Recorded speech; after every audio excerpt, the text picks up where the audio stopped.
In Part 2, Chapter 8 of Gulliver's Travels, after living for 2 years in the kingdom, Gulliver hopes to leave, but he just doesn't have the means. One day, Gulliver goes with the king and queen to a royal estate near the sea. Gulliver wants to visit the ocean. Glumdalclitch carries Gulliver in his traveling box to the beach and leaves him in the care of a servant. But a bird picks up the box while the servant is away and Gulliver is napping. The bird drops the box in the sea and Gulliver is set adrift over the ocean. He worries for Glumdalclitch, knowing she will be punished for losing the queen's favorite pet.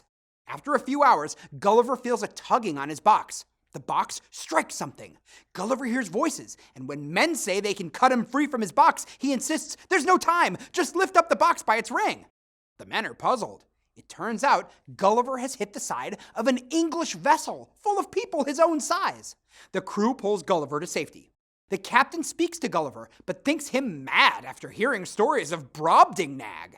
Over dinner, the captain tells Gulliver how his swimming house was discovered at sea. The captain asks if Gulliver was a criminal exiled to death at sea.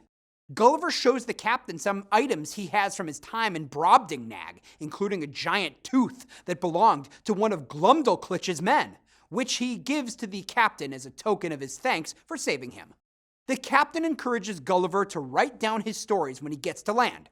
Gulliver returns home to his family once again. While Gulliver appreciates the kind treatment he has received in Brobdingnag, he also knows this treatment has come at the expense of his humanity. He desperately wants to live among people who are his equals once again. Yet when Gulliver is rescued, he finds those equals almost unreal to his sight. His perspective has changed during 2 years in Brobdingnag, so he imagines himself larger than he is, and the other men on the rescue ship smaller than they are. Gulliver's odd behavior and the circumstances of his rescue are just plain weird.